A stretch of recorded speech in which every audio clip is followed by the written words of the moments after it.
What's up, everybody? Welcome to today's podcast. I have a very special guest today. I've been speaking to her for a little while. I've known her a little while as well. She's a lovely girl, and I wanted to give her a platform to have a little bit of a chat about some stuff that you guys might find interesting. So I want to welcome to the podcast, Soph. Hello, everyone. SBODYSXPH, as known on Instagram. How are you? I'm not too bad. How are you? Yeah, I'm good. I just wanted to get you on, really, because I see out of everyone, you seem to get kind of targeted the most. And I don't know whether that's because you wind everybody up or if it's just because of a general jealousy type thing. But we'll get into that a bit later on. First off, do you want to introduce yourself? Yeah, so my name is Sophie. I'm 21 and live in Devon. And that's kind of as interesting as it gets, really. Not really, Soph. Kind of unplaying it a little bit. You've got yourself a little bit sorted out already, really, for at least the foreseeable future. So do you want to just kind of tell people what you do?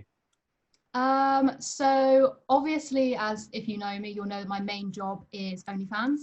But I do spend a lot of time on social media. So obviously Instagram is a big one for me. I do go on YouTube a little bit as well. I've got a couple of videos up on there. Just other kind of like platforms and stuff I try to be on like as much as possible, really. But yeah, that's kind of it. Yeah, for sure. So you said about OnlyFans, but I actually initially met you through cars. So you started doing that all after that. Do you want to give us a little bit of a background, like on how you managed to get into the hobby of modifying cars? So it all kind of began when I met my boyfriend, Elliot. So that would have been like mid 2015 that we met. And before that, I literally was not into cars at all. I was only interested in like just getting on the road and being able to drive. Like cars didn't really interest me that much. But when I met him, he had a very cool little Corsa C with some very stupid shiny wheels on it, and it was very low, and I thought it was very cool at the time. So that kind of got me into it, really, because he took me to like a couple of like local car meets, and I just thought like, wow, this is like such a nice scene to be involved with. Like everyone's so lovely, and like this is something that I really, really enjoy. So I didn't drive at that point, and I think it was like that Christmas that I got my first car, and it was only like a little like 1.2 Fabia, but I literally loved it. But I was driving for like 2 months, and then someone crashed into me and wrote it off. So then I got my Fabia. Were you VRS. okay? Yeah, I was fine. Literally, it was like the smallest scratch on the back, Okay. and a smashed headlight. It was so minor, but they wrote the whole car off and gave me a whole whack of money for it. So I was like, yeah, fine. That is absolutely fine with me. So yeah, I went and got my Fabia VRS like a month later. And that was kind of the car that people began to sort of like notice me from.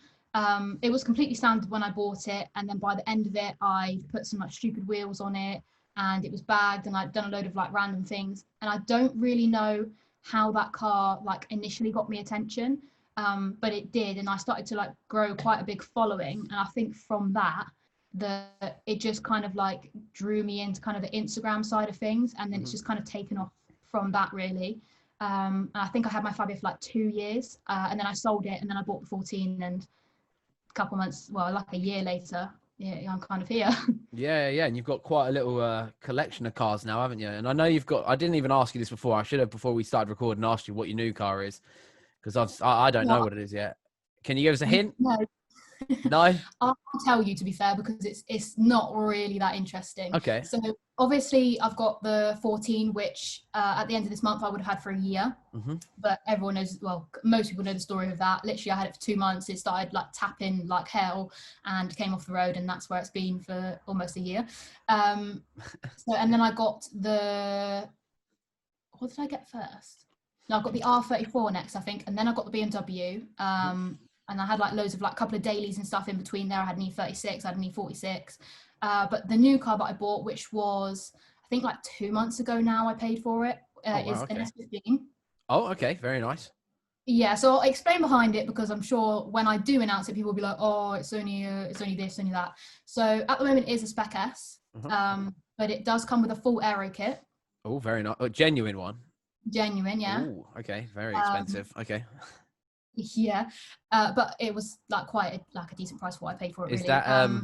Is that body kit going to end up on Elliot's car? Because I think I follow him on Twitter, and I think he posted something about wanting the aero bumper. Or is that just something you're going to hang over his head and be like, yeah, I've got one and you ain't?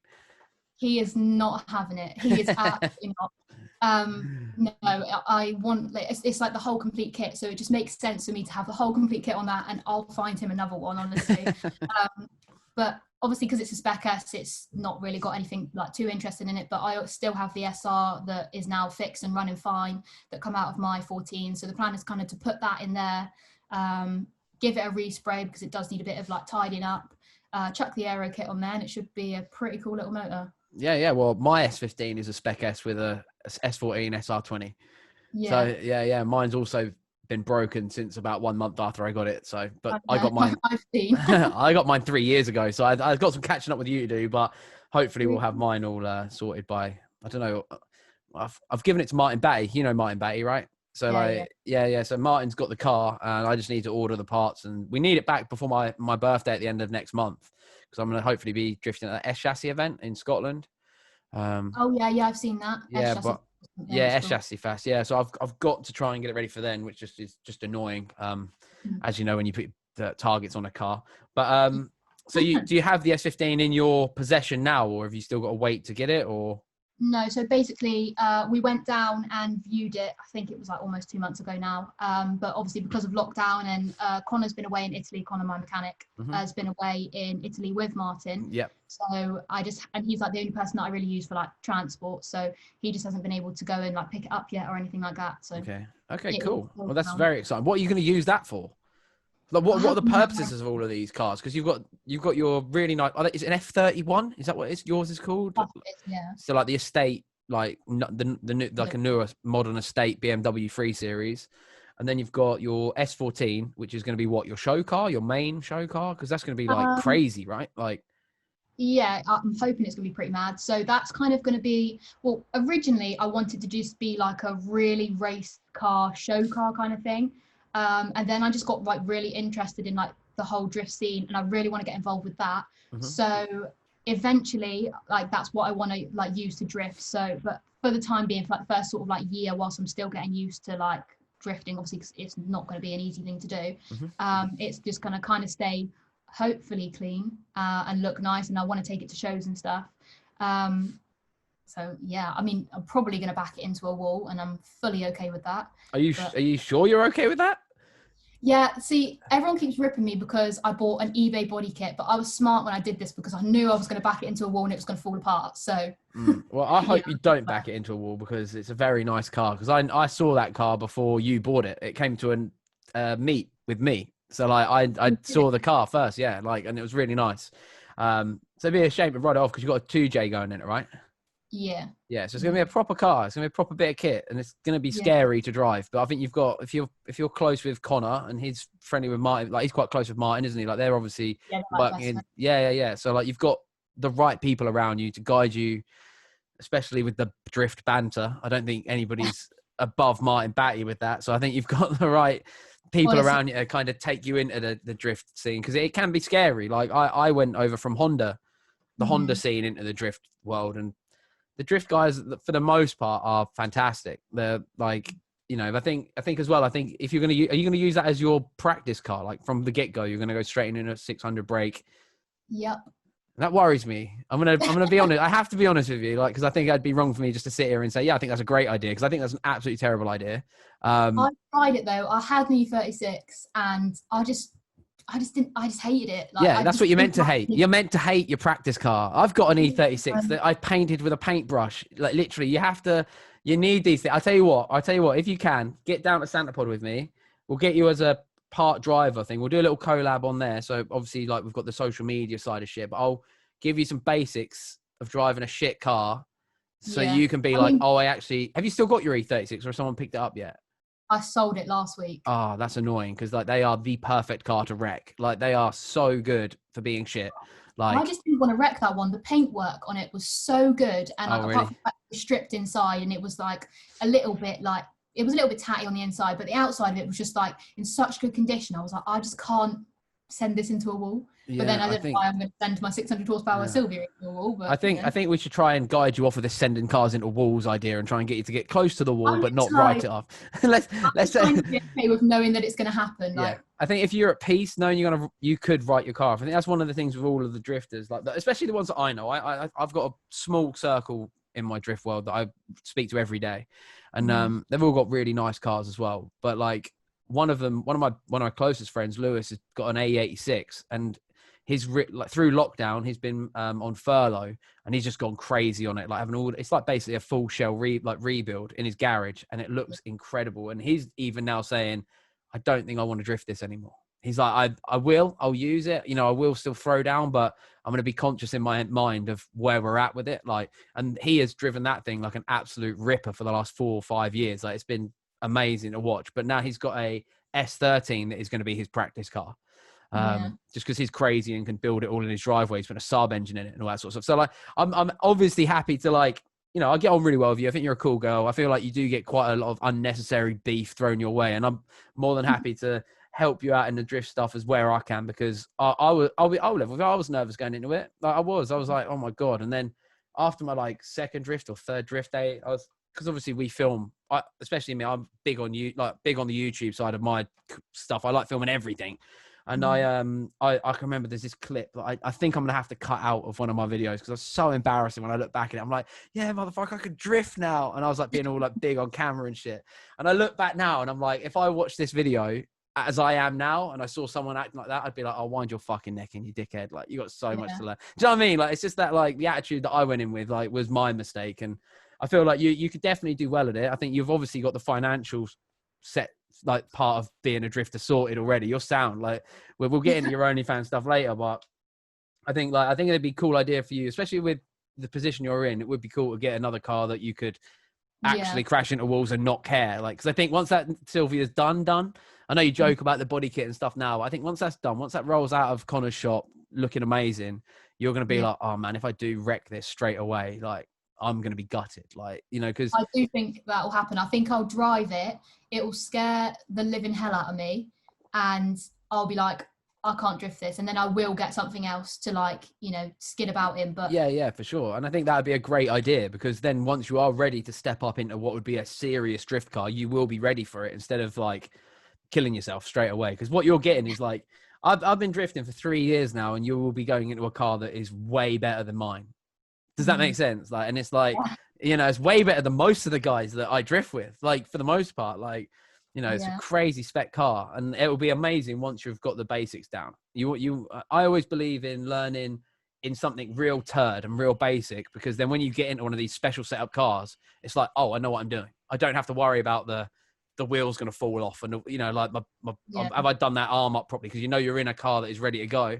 And I guess that's kind of what I'm hoping for with mine now, giving it to Martin to build. He's doing me a forged SR, so it should, fingers crossed, actually work for once. That'd be great.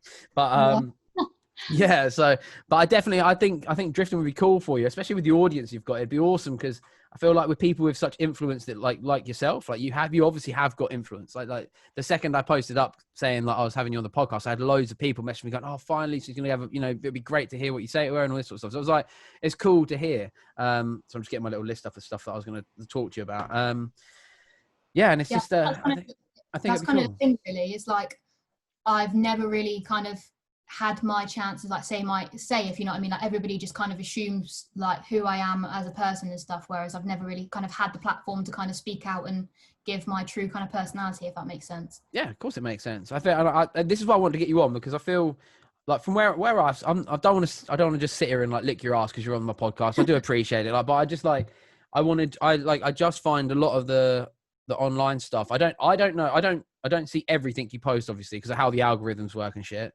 But like, I don't know if you do go fishing for it a little bit. Like, I can understand that if you do, because I think it can be fun. Like a little bit of internet beefing can be a bit joke sometimes. Like I'm guilty of it. I can't help it sometimes. Like, it is a bit funny, but like I think sometimes like a lot of the hate, like when I see people openly like posting on their stories and like I'm really like going in on you, I'm like, oh, that's a bit. I need to work out why. And like, I've spoke to a few people when they've done it and I'm like, I don't really get it. And they're like, oh, no, it's nothing that deep. It's just, do you know what I mean? Like, it's this and that. And I think sometimes even if it's not that deep to someone, it can be to somebody else. Does that make sense? So I kind of wanted to like get your like thoughts on like, when you are getting all this, like it is bullying, like the volatile hate publicly thrown at you. How does it actually make you feel? Because before you answer, I do see how you react sometimes. And I think a lot of it is a defensive way that you react. And I don't blame you for that. like I, you know, people, a lot of people like kind of gang up with that gang mentality. You're like, oh yeah, this and this.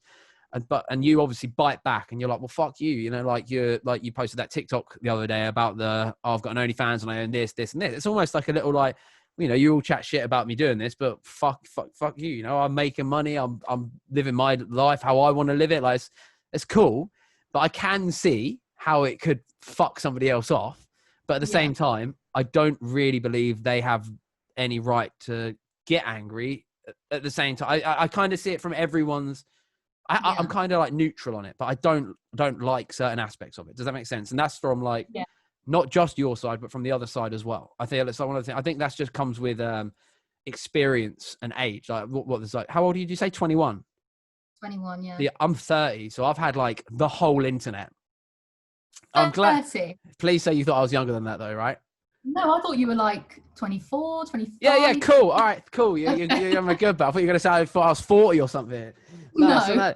So yeah, like I've got that whole, like I literally grew up when the internet was becoming a thing. So I started my car shit all over on forums, you know, like browsing the American forums. That's why I really got into Hondas, because I found a website called Honda Tech. Really got into that. And then as it progressed, you know, like then Bebo and all that sort of shit comes along, and MySpace. And then you start learning like when Bebo was a thing. Yeah, so you never even experienced Bebo. Like that's crazy. Like, you know, that whole thing was like a big deal for a while, and there was a lot of hate on there. So for me, I've grown up with it, and it's like someone gives me shit online, I just laugh. Like I'm just like, what the fuck's this guy gonna do? You know, like if you're talking that big online, you're not gonna do anything in real life. That's generally how I see it. Whereas like for someone like yourself that kind of has grown up and it's already a thing, you know, there's already these like, I'm sure you have a lot of like older men as well giving you shit, like just because they've been around as long as I have, but some of them haven't matured enough to realize like, oh, okay, it's not that deep, you know, like, so I just wondered, like, how does it truly make you feel when you're not biting back? Like, even if you, after you've bitten back, like how, like when you put your phone down, like, does it resonate with you at all? Does it like hurt? Or are you just like, well, I don't really give a shit? You know what, when like say like 3 years ago when I first started like getting into all of this stuff, and it would start with like I was on like the Fabia forums and stuff, because obviously that was the car that I had, and I used to get like nasty comments on there all the time, like just saying, oh, it was just kind of like boring things like you can't know anything because you're a girl, whatever. And part of that was true, because obviously I was just starting out with like knowing stuff about cars, but it used to like really bother me. Like I would literally like cry about it if someone made a really horrible comment. But I think, you know, as you go through it and the more and more you experience, obviously the harder kind of skin that you get, and you kind of find ways to deal with it. Like even now I get comments or people will say stuff to me that's like really horrible and like really personal, and it will genuinely make me upset. As much as like people who don't like me are going to love to like hear this, like it does genuinely make me upset. And you know, when you see people that you thought you were friends with, that you've spoken to on Instagram, that is kind of like the hardest thing, when you've got someone that you kind of got along with and you trusted, and then they go and join in with everyone else. I think that is slightly more hurtful than like someone obviously you have no idea who they are. Most of the time you can kind of deal with it and it's fine, because you know, places like YouTube, you would know that everyone's just kind of on anonymous accounts and nobody really knows you in person. You're never going to meet them, so I feel like that's kind of easier to deal with. And it's the same on like TikTok and stuff, obviously, because that's such a big thing now, is that they're all anonymous accounts. They're never anyone that you know. So you just kind of have to be like, of course they're going to hate, because you're never going to find out who they are. But obviously when it's people that you have spoken to and you do know, and you know that you will see at car shows and, you know, meets and things like that, it does kind of hurt you a little bit more. But I think because I've dealt with it for like 3 years, and it has progressively got worse over those years. But I think now I've got so used to it that I can deal with it a bit better. There is most of the time where I just want to sit there and argue back, and I used to sit there and argue back. But I've just kind of learned that if you do argue back, that's exactly what they want, because they want to sit there and rip into you. And because you don't know them as a person, because they probably follow you on social media and like know stuff about your life, they have plenty of things to say about you, but you have no idea who they are. So there's nothing for you to say back, if you know what I mean. So yeah, I think I don't know. Yeah, it is a hard one, but most of the time I just try and say nothing, because that will wind people up more. But even like to the people, which obviously I'm not going to name any names, but there have been certain people who over my whole time of being involved in the car scene have even though I said nothing to them and I've completely stayed away from them, just carry on posting stuff about me and send me messages on fake accounts, and you just know it's them. But even though you say nothing, like, they still carry on because they know that it upsets you, if you know what I mean. I do. I obviously I've never experienced it on, like, I think the level you have. Like, I haven't. If it was like the roles were reversed, I'd be having a load of women giving me shit. Does that make sense? Yeah. It would almost be that way around. You know, I don't. My DMs are not full of women at all, let alone giving me shit. So it's very unique, and that's why I kind of wanted to ask you about it, because it's so it's almost such an existence I live, but it's also so foreign at the same time.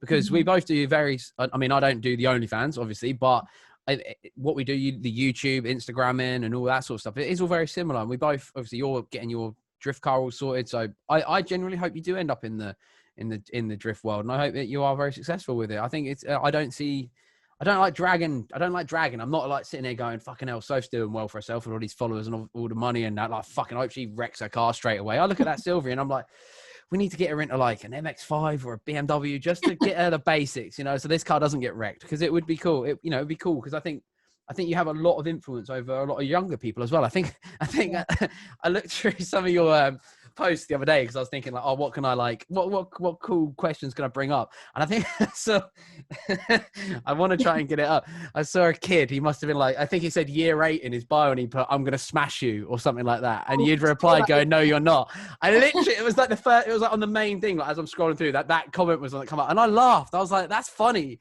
Like, that's funny to me. Like, that's an 8, like a year 8. So how old are you in year 8? Like 10, 11? Like, it's like a 12-year-old kid, like, saying he wants to smash. Like, I just thought it was so funny. I was like, that's like, this kid's got bottle. Like, I thought it was really funny. But I was just like that sort of thing is just so crazy. But you obviously have influence over these people, so you might be able to turn right now you're living in almost like a little bubble where you do have quite a lot of volatile negativity. Like, I think there is a lot of stuff there. But I also think you have a platform where you could turn that from that to being like, hey, look, all right, cool. You don't maybe not agree with how I've, got my money, but it doesn't affect me, and it's your life. So it's like, that's cool.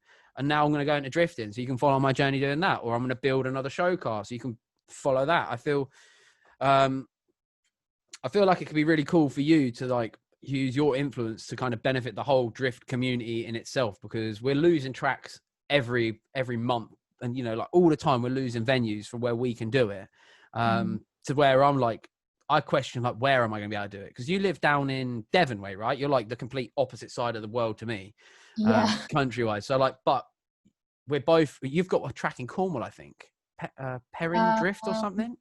Yes, we do actually. So it's only a small track, but it's a track. Like, that's the way I see it. I'm like, you have somewhere that will let you come and do some skids. For me, the closest two circuits, and I use the word circuits very loosely, is Santa Pod, which is a car park. It's their car park. And then it's Norfolk Arena, which is like the skid pan in the middle of a motocross circuit or something, like what the fuck are them things called? Speedway. So it's like one of those, it's like a really dusty little kidney bean sort of track. And it's like, cool, it's somewhere we can do it, but it's not a big circuit with big winding chucks, like corners and stuff. And it'd be cool if, like, through your influence, and I'm not saying just you, I'm not putting the weight of the drift world on your shoulders, but I'm saying that, you've got a platform that could definitely benefit us. Like, where it's like, you could be like, look, I'm doing this. If you focus on your YouTube, I'm kind of going to a little business like advice here, I think, but you could really build on that. I think you really could. And you'd then be in a position where you could go to circuits that maybe wouldn't give a flying fuck about us. And through your progression as an influencer, you could be like, look, we need to do this for a video, then demonstrate that we can behave as drifters. And then they might be like, oh, you could be like, you can make loads of money doing this, like, no, they've got nowhere to do this. It's like one of those things where I think being a girl definitely does open more doors for you than it would be for some, like, a fucking average looking bald dude like me. It's like, all right, yeah, cool. I like to skid my cars, that's one of them things. So it'd be cool if you really did it properly. And that's where I see it, because I think that you're at the very beginning now where it could, like, obviously you've already got a following. So you're at the beginning where you could almost just be a bit posy with it. You could be like, oh yeah, I'm at a drift day, and do a couple of skids and get your photos and post it up and get your likes and happy days. Or you go the other route and go, I actually really want to fucking do this. And I think once you start doing a couple of skids and you meet the drift community of the UK. And, you know, if it all goes well and everyone kind of, you know, opens their arms to you like they did for me and goes, yeah, come on in, let's go and have some fun. Like it's never about followers or anything like that. I find with the drift community, it's like, yo, does your car work? Yeah, cool. Let's go do some skids. You know, it's like, yeah, come out with me. Come out. You know, it's a really unique, cool, relaxing place to be. And it's a lot of fun. And I think you've got a great potential to take that somewhere if you actually wanted it to. But it's like, that's only down to you. You could use it as you need to use it, just to benefit yourself socially and OnlyFans wise. Because fuck me, I know that you're obviously doing very well on there. Like, you know, we spoke about that the other week when I was like, fuck me, I've just worked out how much money you must be earning off of your fucking figures. Like, and you were like, yeah, that's just like the basic. I was like, oh my, I was like, bam, I was mind blown. I was like, fuck me, like that is insane. Like, so I think it could be really cool. And obviously I think you could do really well at it. Like, I really do. And I you know, I back you on it. I hope it does go well for you. I mean, I do hope that, like, I do have some kind of like positive influence over people. I feel like people aren't taking me seriously at the moment because I've kind of come along from the VW scene almost, got a little bit of money behind me, bought a load of Jap cars, and everyone's just like, well, none of them are like, because obviously they're all down being built and stuff. None of them are really out and running at the moment. So I feel like people are like, oh, she just bought them. She's never going to do anything to them. So hopefully when the 14 does come out, which is going to be like maximum like a month away. Oh, wow. Okay. Yeah. I hope that people will take me a little bit more seriously and be like, oh, okay, she's actually doing this and everything. But I just feel like going over to the drift scene is going to be a lot more difficult than it was to get involved with like the stance kind of scene, because, you know, anyone can bag their car and everyone will look at it or whatever. But to go across into like quite a little kind of clip. I change it from the word scene to community, because I truly believe that's what it is.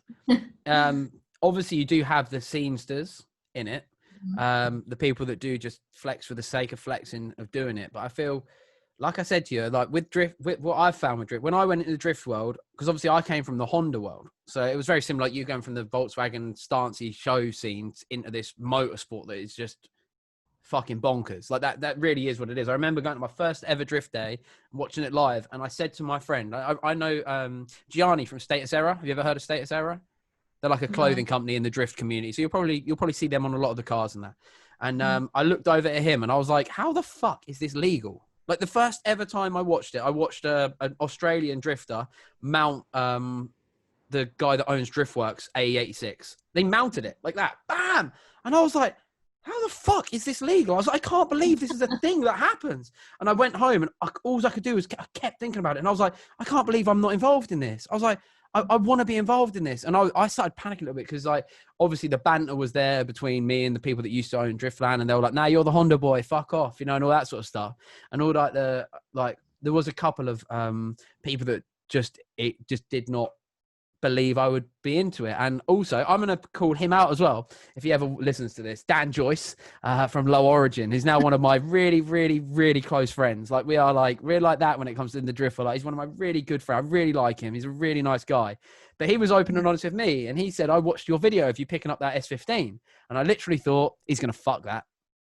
He was like, he's never going to do this. He's going to fuck that car, you know, and all that sort of stuff. And I was like, I'm glad you thought that, because now what do you think? And he's like, well, I wish the car would just fucking work. It's the bane of my existence. But like, he's like, no, I think you've done great. Like, and I love drifting with them guys, and I love hanging out with it. Like, going up to like Driftland on one of the events is just so much fun. Like, especially on a camping weekend when everyone's there and getting drunk and having a good time in the evening, and then driving their fucking nuts off during the day. And I think there's a different level of, almost a different level of respect. It's like, you can be in a beginner's class, which you will be at the beginning, obviously. So if you're in the beginner's class, no one will be there who is a true drifter, in my opinion. It's going, I hope she stacks it, I want to see her fail. Everyone will be there going, well, let's just see how she gets on. And then when you come off, you'll probably have a few dudes come over and be like, look, on that first corner, you just need to do this. Do you want me to come out with you? I'll tell you when you need. You know, that's kind of, everyone wants to see everyone do well if they're like really involved in that community. And it's just like a really, I think it could be a really positive influence on you, because you'll see there is a car scene, community scene, or whatever, that isn't fixated on dragging someone down. Yeah. And I'm not saying that every car scene is like that, but I feel like they all have their aspects. I just think the show scene, especially through lockdown, has been very loud on that, not just at you. I've seen that happen a lot on Instagram, and it's just like, it's mainly on Instagram, to be fair. I see it all, and I'm just like, wow, I just don't understand why everyone's just so angry. Like, why can't we just be like, all right, cool, they're building that car over there, sound, and see what it looks like when it's done. You know what I mean? Like, I think that, Yeah. I've removed myself from it all quite a lot. I just didn't do the social stuff a lot for a while, just because of some stuff that's going on. But I feel like drifting could be cool for you. And you've got the cars. That's the thing. You've already got all the tools for it. We need to get you a shit one to learn. You know, like, we need to put you in a shit car to learn in just a couple of days of it, just so you can kind of gauge what it's like. Because then I think once you get into that 600 something horsepower crazy thing you've been building, you'll be like, oh fuck yeah, okay, I'm gonna get back in that BMW and learn this again, because it is crazy.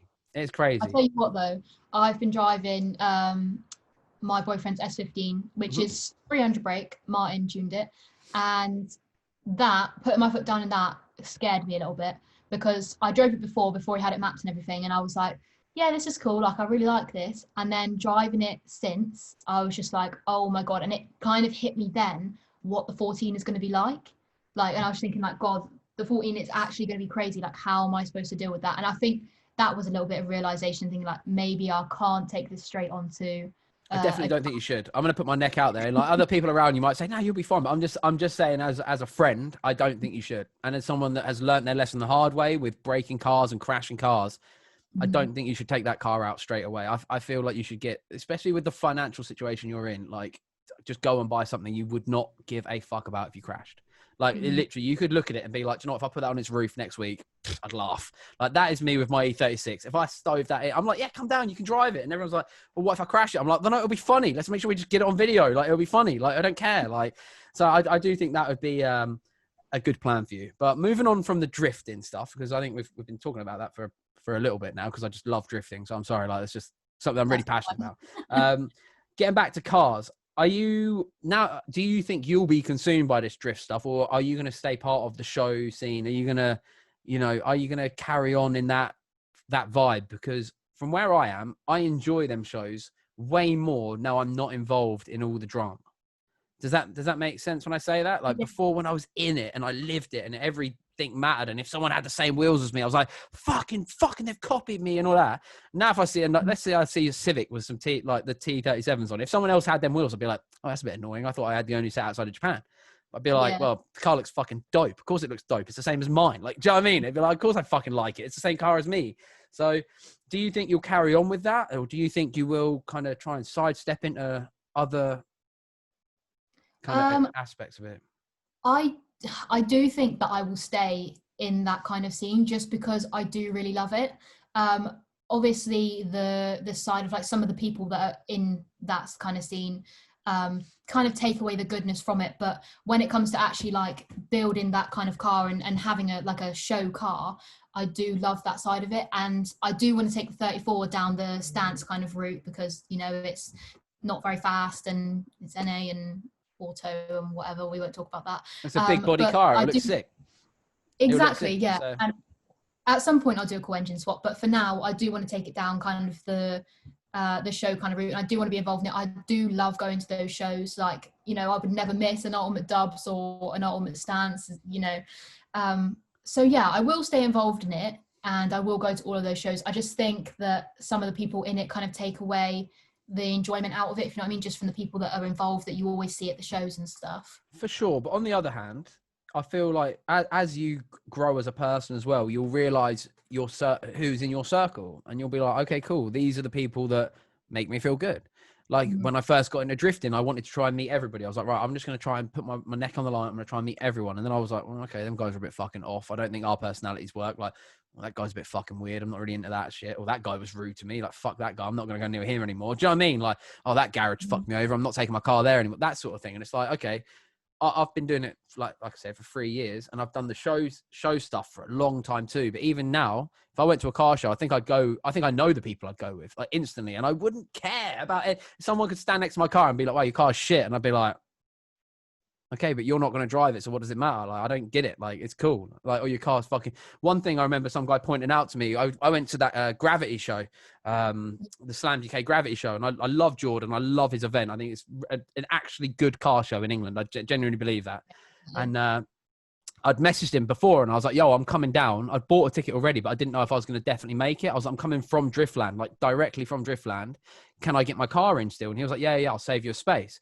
And I just rolled it straight off the trailer and rolled it straight into the show. I didn't clean it or nothing. And he was like, what the fuck are you doing, man? Go clean it. And everyone was like, I parked all around all these like beautiful show cars. And I was just like, well, I'm kind of cool with just leaving it like this. I don't mind. And they were like, no, you need to go clean the car. Jordan wasn't telling me to, but I think if he did see it, he'd be like, go fucking clean your car. Like, but I did go out and briefly clean it and put it back in. And then some guy was like, well, your bumper doesn't match your bonnet, like paint wise. And I was like, bro, I've run this bumper over 3 times in the last 4 months. You really think I care what color paint it is? Like, and his face was just like, but you're at a car show. I was like, well, yeah, it's a drift car, dude. I've literally just come from Driftland. I don't get what you're trying to say. Like, I do literally throw this car against walls. Like, it's funny. Like, it's cool. Like, it's a cool car, but it's a tool to me. That car is a tool. And so that I think you will find your circle. I think you will find your path, and you'll be like, all right, cool. This is my group now, and you'll just go with your group, and you'll be like, you'll say hello to people that maybe you aren't that close with, might have a catch up with others, but the noise of the beef and all that sort of shit will slowly fade away if you stop asking for it. That's do you know what I mean? Like, if you stop baiting people out, they'll stop eventually. They'll get bored. But I do also see as that voice of reason to you as well. I do also see how the beef will benefit you financially, because obviously if everyone's talking about you and you're also doing the OnlyFans that we'll come on to in a moment, you're going to benefit financially because men are curious, you know? Oh, they get to see some titties for £5. Yeah, fuck it. Do you know what I mean? It's like one of those I mean, things. I'm not as cheap as £5, but all right. Oh, see, I don't know. I'll be honest, I don't subscribe to any OnlyFans, but, I don't know what the going rate is for. Well, how much are you? Go on, do some self-promotion real quick. Oh, God, I don't know if I want to do that. Why not? Well, I mean, to be fair, my subscription is a bit higher, but that's just like me kind of trying to protect myself a little bit. So subscription is $18 a month, which is substantially higher than a couple of other girls, but that's fine. I like what you just said, actually, that you're protecting yourself. I kind of get that. That's a cool way to look at it, really. You put the price up, so then the dickheads kind of just be like, oh, actually, it is $18.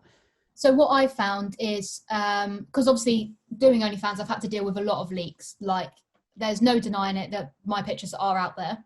A lot of threads I get taken down pretty easily, so it's all right. But what I found is that it's all of my feed stuff, which people just pay to subscribe, and then they see 200-300 photos or whatever. Those ones are always getting leaked, because once someone pays $18, there they are, and they can have all of them. Okay. Whereas obviously ones that are sent in DMs, I'll always put a price on them. Most of the time I put a price on them, which is substantially higher than my subscription price, or sometimes it's a little bit lower, but they still have to pay extra for it. I have never had any of those pictures shared that someone's had to pay extra for, because from their head, I'm guessing they're thinking, why should somebody else see for free what I had to personally pay for, if you know what I mean? So me putting in a bigger price up on my subscription just kind of stops the people who are going in there just to share them a little bit, and then charging people in messages for things that are a little bit more revealing. That just kind of protects me from, again, those things getting leaked. No, that's a cool way to look at it. Now I'll quickly give a disclaimer to the audience. Even though I might look like whatever the fucking word is, simp, that is going around, I see no problem with OnlyFans. Like, one of my best friends and his girlfriend do it. They make great money out of it. Like, I have always toyed with the idea with ex-partners of, like, maybe we could do this. Like, I could just chuck a link up on my fucking Instagram. We could go on holiday. Do you know what I mean? Like, because like, realistically, you could earn a fuck ton of money doing it. Like, you do make a fuck ton of money. I'd class what you bring in as your basic. I had to say, Sophie didn't tell me how much, but she did post up a thing saying you had like 1,000 subscribers, right? You put a print screen up going, I've got 1,000 people now subscribed or something like that. Okay. That's how I worked it out, because I was just like, 1,000 times that. Holy fuck. Like, that was like, and then I was like, well, you obviously sell the extra stuff on it. I was like, oh my God. Like, that was when I was like, yo, this girl's making bank. Like, I was like, yeah, no wonder you don't give a fuck. Like, that's the way I see it. Like, if I was making that sort of money doing something that's, quite easy, it is easy, isn't it? You're just taking photos of yourself, like, it's just being you. And it's like, fuck, like, that's so mad. Like, that's so crazy to me. So I personally don't see any issues with OnlyFans. I'd happily go out with a girl that had OnlyFans. It wouldn't bother me in the slightest, but I do see that a lot, you know, but that's just my personal opinion. I know other people will have alternative views. Have you had any backlash from your immediate close lot? Because I do remember, I followed you for a while because I met you through when you had the Skoda. You initially were quite vocal about never doing OnlyFans. Yeah, so I have always kind of been fine with it. Like I've never ever had an issue with it. My best friend, who I think you know, Taylor. I know Taylor, yeah. Has done OnlyFans for I think like 2.5 years now. So the first time I ever found out about it was because she said that she started doing it. And obviously I'd followed everything that she was doing. I'd seen all of her posts, and she'd like show me stuff that she'd posted and stuff. So I'd never ever had anything against it. Like, I feel like I've always been that kind of person which was a little bit less reserved on Instagram. I was always like quite confident with how I looked and stuff. So I would always, well, not always, but I sometimes posted things that people would be like, wow, why have you posted this? Especially when you have a boyfriend. 'Cause obviously I've been with Elliot for so long. So I'd never ever had an issue with it at all. And I started getting so many questions about it when it became a bigger thing, when there was a couple of other car girls that were doing it. It was like a common question, like, when are you going to start? When are you going to start? And I think I got so angry, well, not angry, but like annoyed with people asking me when I was going to do it, that I was just like, guys, I'm not doing it. Like, stop asking me. But it was mostly because I was a little bit like, me and Elliot had never really had much chance to speak about it, and I was always I just kind of assumed that he would not really be okay with it, because he's always been like quite protective, but not really in like kind of that way.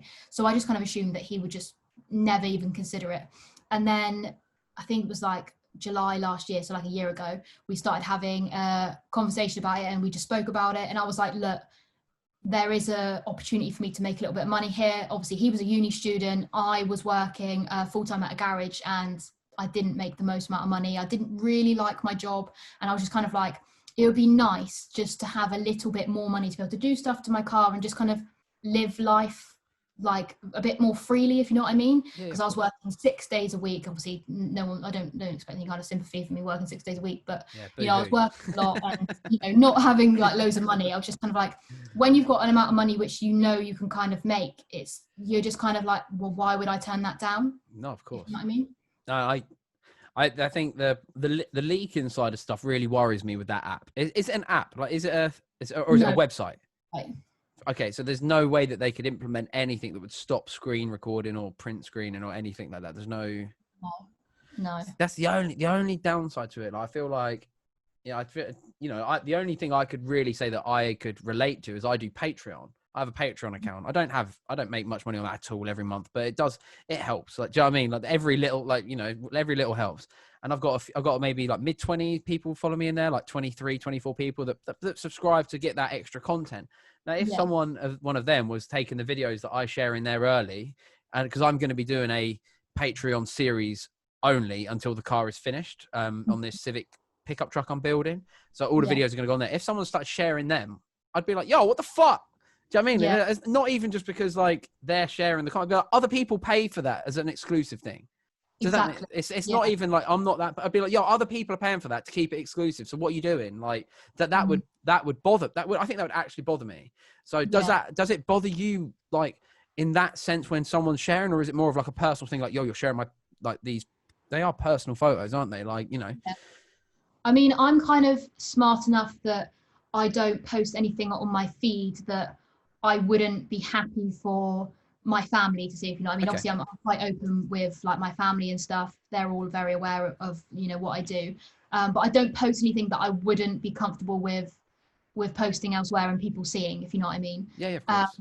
But obviously it does bother me when people do share stuff for the same reason you said. It's like, well, other people are paying for this and you're just sharing it so other people can see it for free. So it's kind of annoying, because then those people are going to be like, well, why am I paying for it when I can see it for free? If you know what I mean. But in your case, if someone was to share your videos, chances are you would probably know who they were and you'd be able to block them. Yeah, I have a very small, a much smaller community on that, the pay app than you do. Yeah. So. And if someone was going to post them, they would probably post it on their actual account, if you know what I mean. Yeah, so you would of course. you'd probably know who they are. Whereas when it's something like this, everyone is under a fake name on OnlyFans. Everyone's on a fake name under the forums. Right. So there's just no chance of ever knowing who it is. I'm baiting myself out here for any subscribers that are listening on. Well, I think a lot of your subscribers, for the most part, I think the vast majority will respect you enough to not do that. And I think that's as much as we have spoke about the negative impact of stuff. I think we also have to touch on how positive it can all be as well, because you will have. I mean, you've got over 1,000 followers on OnlyFans, right? Am I right in saying that? Yeah, I mean, I'm not going to sit there and say that I've got 1,000 all the time, because it does. Because it varies, obviously, of course. Yeah, but like for the most part, it touches around that sort of figure. So we're high end of the 3 figures, up to 1,000, right? Like that is a lot of people that are paying for that content. That's a lot of people. Like if I had 1,000 people on Patreon, I would not need to work anymore. Like genuinely, I could be like, all right, sound as fuck. This is my job now. Like, so I think that there's a lot of people out there that do love you without knowing you, and do really appreciate you being in their life without ever meeting them. And I think that's a really sweet thing. There could be some very lonely people out there, not even just to look at your nudes, but like to follow you on Instagram and be like, all right, cool. I really like following Sophie. She posts cool shit or whatever. Do you know what I mean? Like they're interested on keeping up with you, because especially during lockdown, like this whole lockdown coronavirus stuff, like has been eye-opening for me, because even I've been sat here like being like, wow, I've got a really small group of friends. Like I really appreciate having a small group of friends. I'm like, I've got like friends that are fantastic. I wouldn't change. Well, I would change a couple of them a little bit, but like nothing major, like, but for the most part, they're all absolutely wonderful. Like, and I was like, but it'd be, it's really cool as well to be able to just be like, if nothing's going on and nothing new's happening in my life, I can just click on Instagram and be like, what's going on there? Let's have a look. Oh, this person I follow is really cool. I'll go on their YouTube. It's a really bizarre time we're living in. I think it's all very new for everyone. And I think that's why we get even though I think a lot of the love is very silent, I don't think a lot of people would stay quiet about it and just appreciate, just shoot their little 10 minutes or whatever it is they get with you. Yeah. At the same time, the vast minority that is the hate is always going to be the loudest, because they're the ones making the most noise. So I think that's kind of the side that people don't see as well, is that people just think, oh, well, you've got guys that are there subscribing to see your nudes, but it's not always like that. I have so many subscribers that literally just subscribe to talk to me. Really? And I will sit there and have hour-long like conversations with them, and they'll literally just sit there and talk about their work, or they'll just talk about how their day was and ask how my day was. And it's not all like old creepy people on the internet who just want to see me naked. It is like genuinely nice people which do enjoy following me on platforms and just want to talk to me, because obviously I can't reply to everyone on Instagram, whereas if they go to that kind of platform, they kind of are able to talk to me and ask me stuff. And most of the time people will just ask me about car stuff, and they just want to know like, oh, how's the build on the 14 coming, or like what is the new car, or what are you thinking about buying next. And like most people, they are nice, but like you said, it's just the minority who just kind of want to. You've just asked a question that's coming up in a minute, so I'd first of all want to touch earlier. You said about your family and how they're all aware of it. Like, how do they react to it? Like, are they supportive of it? Are they a bit like, oh, we'd rather you weren't doing that, Soph? Or like, what's the general vibe with that? Like, so when I first told my mum about it, she was very aware of what it was, because she knew that my best friend did it. So she knew all about it, knew exactly what it was for. So when I said to her that I was going to start doing it, obviously I'd had the conversation with Elliot before, and we both decided that it was something that I was going to do. My mum didn't take to it too lightly. She got very angry about it and was just kind of like, if you do this, I'm going to lose that kind of respect for you, and I just won't see you the same. And it literally was like a week of me doing it before my mum calmed down, and I sat down and we had a very adult conversation about what it exactly was I was doing. So me and my mum are very close, and I am very open with her. And she was literally just like, I didn't see it that way. I completely understand why you're doing it now. And obviously in my first week, because I'd got so much attention from it, the money was there. And I think when I first spoke to her about it before I started, she didn't see that I would earn any kind of decent money. She just thought that I was going to be putting myself out there for nothing. And I think when she saw the figures in front of her, and she actually saw, the kind of things that I was posting, and she was very like supportive and very like respectful of all of it. And I actually did TikTok earlier because someone called me out and said, well, you're not going to have respect from your friends and family because of this. So I actually called my mum up, and I hadn't prepped her or anything. I called her up and I said, can you just tell me what you think about me doing OnlyFans? She went, well, I think it's brilliant. She was like, you're putting yourself out there, and you know, you're taking what's in front of you, you're living your life to how you want to live, and you know, you've kind of made the best out of like your young years almost. And yeah, so she is very, very supportive, and yeah, completely respect everything, and you know, she's absolutely fine with it. I have quite a small family, so other than that, I only have my two sisters and my grandparents, and I have a couple of aunties and uncles, but I don't really like speak to them too much. Everybody knows about it. They're all absolutely fine with it. None of them have ever had an issue. My granddad is like my best friend ever. And cool. you know, he's like, you know, it sounds weird because he's my granddad, but he's also like, because he was like my dad figure to me, you know, he's again very supportive. And yeah, I can't fault any of my family or any of my friends. I have fallen out with a couple of friends about it, friends who just didn't see why I would do it, just couldn't understand it. I mean, when I saw them figures, I was like, God damn, I can see why. Like, fuck me. On the money, man, is fucking insane. Like, if you can, like, obviously, I think you were very lucky that you had a following to be able to be like, yo, look, I'm doing this. Yo, swipe it, because it won't be that easy for every girl. You know, like, there will be girls out there with a much lesser following group that will have to go through the struggle to get to where they need to get to. You know, I think you were lucky you had a following to be able to be like, yo, I'm going to do this now. Come and look at my nudes for money. You know, sound as fuck. You know what I mean? Like, that's cool. But that was the position you were in. As much as like the other people may be jealous, they can't fault you for already maximizing the platform you have. I think that's the wrong way to look at it. Like, why would you just start up another Instagram account to then be like, oh, I'm going to be doing OnlyFans and never mention it on your main one? Like, as a business person, you're like, well, where the fuck can I get the most exposure for the least amount of money? You know, that's the business head on you.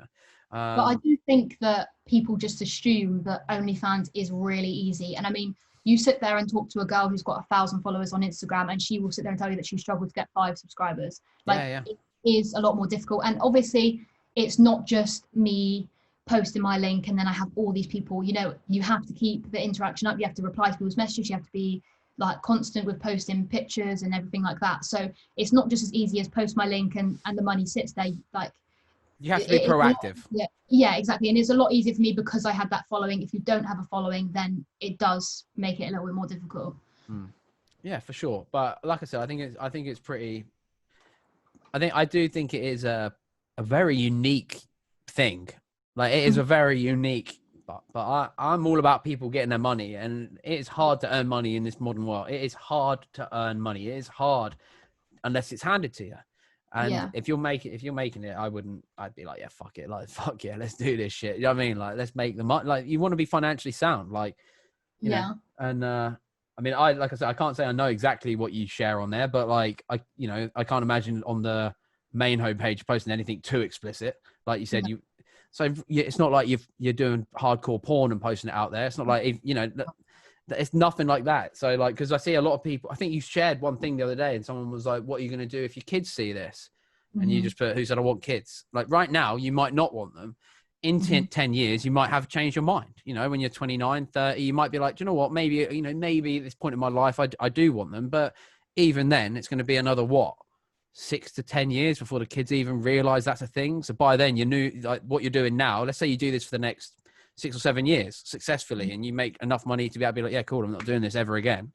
Like, are they really still going to be around 12, 13 years in the future? Like, I'll tell you what, I was like, I do want kids, but it really, really annoys me when people are like, yeah, but your kids are going to see this. But it's like, you can't just go up to someone and be like, you know, yeah, your kids are going to see this and stuff. But if someone doesn't want kids, it just doesn't make sense to go and say that to them. I don't know why that always has to be something that people will throw at you and stuff. Like, I mean, it probably is not going to be something that I do for, you know, a really, really long time. It's kind of a make money whilst I'm young, whilst I'm able to live my life exactly how I want to, and just kind of be a little bit more free. I could not imagine myself being that person now that goes to work, you know, however many days a week and works a 9 to 5. I literally could not do that. I was so bored. And that's not me being lazy, but it's just like, if I've got the chance to do something a bit different, even though people don't necessarily agree with it, like, why would I not do that?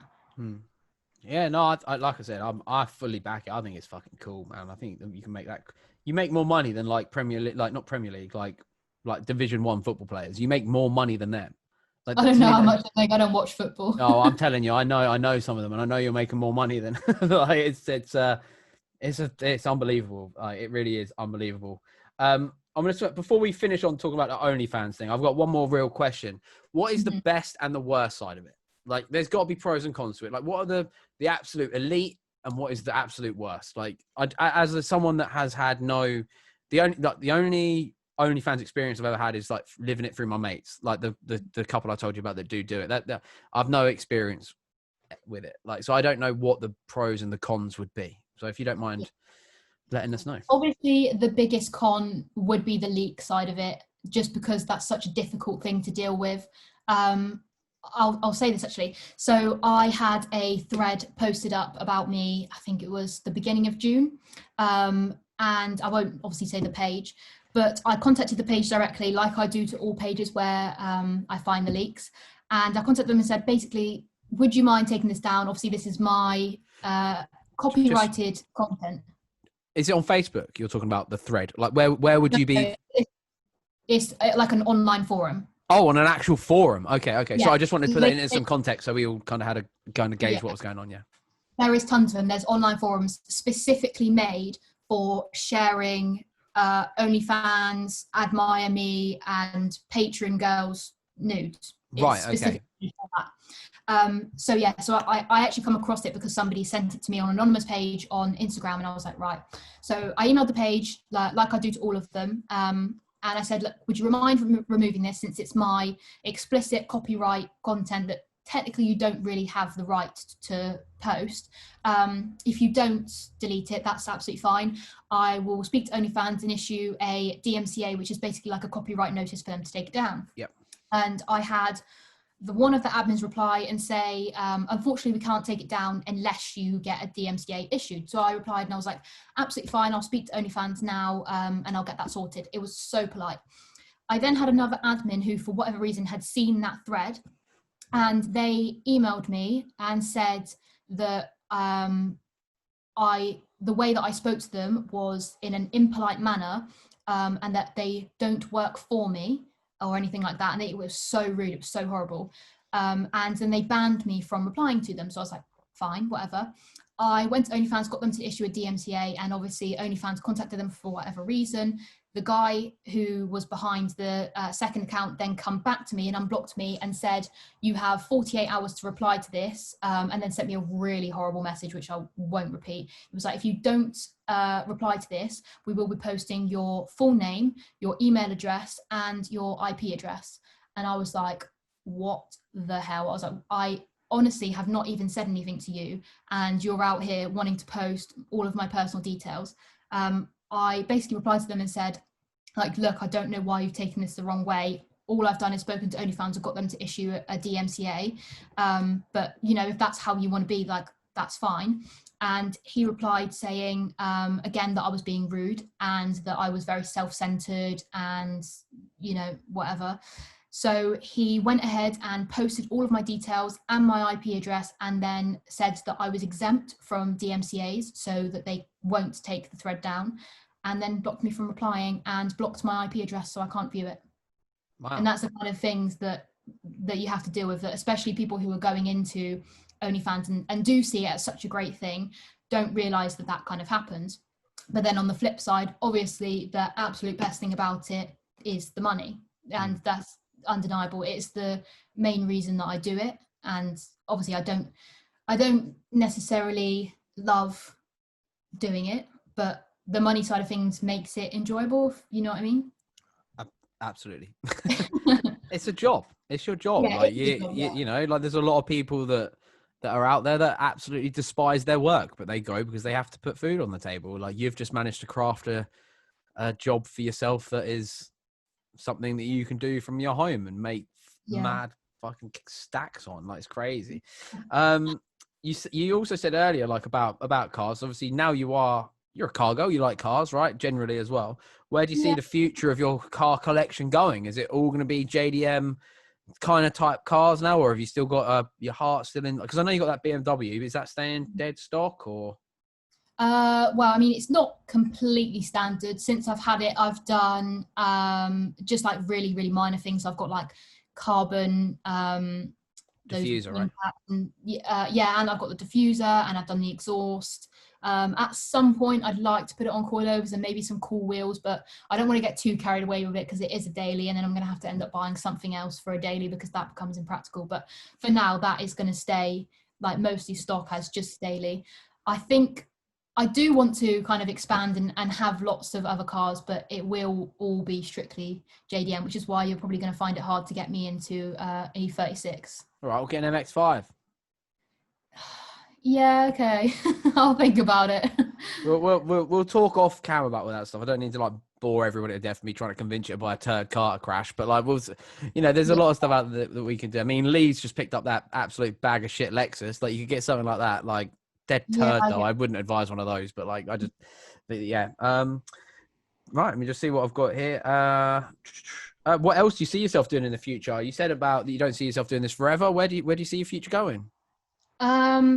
That is a difficult question because at the moment, because I'm so fine with what I'm doing right now, obviously I hate using the word influencer, but I don't know what other kind of word to use.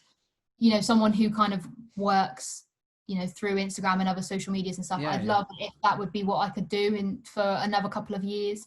It just depends how much my following grows really, but at some point I would like to have my own business with, I'm not sure exactly what yet. I've had a couple of things that I've been thinking about starting up. But yeah, I'd like to have my own business. I don't ever see myself going back and working for someone. Mm-hmm. I'll just hope maybe that one day I'll win the lottery or something.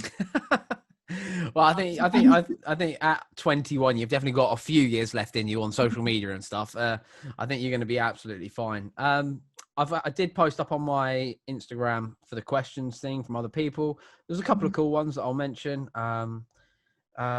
Someone has asked, let me get their Jensen C.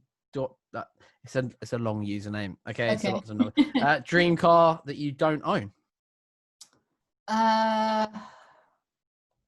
That's difficult because there's so many cars that I would like to own, but absolute dream car would probably be either an R34 GTR or an R32 GTR. They are some fantastic choices. Cars. Yeah. They are some fantastic choices. We also have another question. What is your favorite car out of your collection? Definitely the 14. Yeah. Definitely, 100%. It was always the car that I've wanted to own since I knew anything about cars. I literally have been in love with them, and I don't think I would ever sell that car. Cool. So yeah, definitely got to be the 14. Are you keeping it purple? No. You're not? Okay, cool. That'd be interesting to see. I'm not going to try and dig for another little exclusive, but that's cool. Like, I'll tell you off camera. Okay, cool. Sounds good. I've got another one. What is the most exciting car you have been in? God, I have no idea. The fastest car I've ever been in was the first time I went down, second time I went down and met Connor, the mechanics doing my car. And he took me out in an 800 horsepower R33, I believe it was a GTR. And that was pretty cool. That scared the shit out of me. Other than that, it's just kind of been like things that I've been in and seen when I've been down at his, really, because obviously they got a whole bunch of like cool JDM things down there. But I don't know. I love Elliot's 15. That's pretty cool too. Yeah, cool one. 800 brake GTR would be pretty freaking insane as it is. Someone's asked, what color is your chaser? Now, I forgot one of those. You don't own a chaser, right? No. I was thinking, does he know something I don't know? No. Nathan's asked what made you get into OnlyFans, but we've already discussed that. Someone's asked, God, this is the weirdest. This is one of these weird fucking questions, right? So brace yourself. Like, pubes for teeth or teeth for pubes? Oh my God. Surely it'd have to be teeth for pubes because you just get rid of them. You just cut. Yeah, but then you have no teeth. Oh wait. No. Oh no, you mean no? Because you'd have two lots, wouldn't you? Yeah, do you know what? I'll go with that. Then you could just get the dentist to pull them out. Imagine trying to bite through something with hair as teeth. That'd be so grim. Fuck that. It's actually made me feel sick. Couldn't you? And then someone else has asked, when are you getting a chaser? Have you mentioned about chasers or something on your No, pro? I think to be fair, someone asked me before on a questions thing saying what cars would you like to own in the future, and a chaser was on my list. Oh, okay, okay, that One kind of of the makes next sense. things I would go for, but no, I do not have one yet. Okay, cool. I'm gonna end it on this last question because I think this is actually a kind of like a really nice question. It's like so you're going on a road trip, where to, in what car, and who are you going with?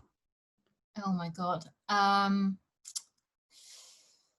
You know what? I haven't really traveled much. 2020 was supposed to be my year for traveling. Your year, yeah. Yeah, and that didn't really go very well.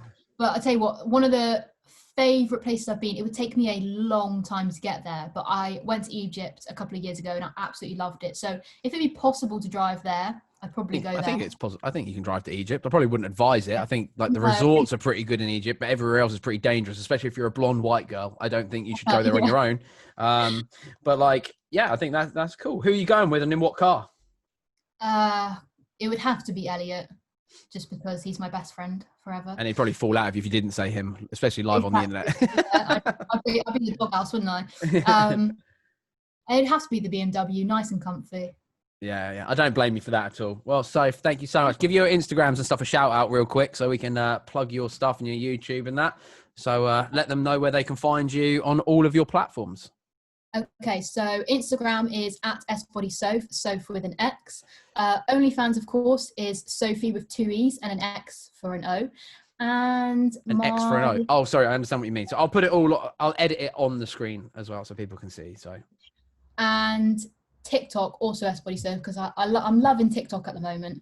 Twitter as well, SBODYSOPH. Everything's just SBODYSOPH. Just search that on Google or something and they'll all come up. Cool. Brilliant. Well, Sophie, thank you so much for your time tonight. I know I kind of dropped it on your last minute to see if I could get you on it yesterday. So I do appreciate you giving me some time tonight to have a conversation and to be on the podcast. So everybody, please go show Sophie some love. We're trying to spread more positivity in the car communities and create a place where it's actually super fun to be. So yeah, thank you very much. And I hope you've all enjoyed. Please make sure you subscribe to this channel. There's going to be plenty more. Let me know down below in the comments who you want to see on here. And if you want Sophie back on, let me know and I'll try and think of some more questions to put to her about other stuff. Maybe we can get her into a drift car that won't cost her £3 million to replace if she wrecks it. And then we can go from there. So cheers, Sophie. I really appreciate it. Right. That's all right. See you later, everyone. Bye. Bye.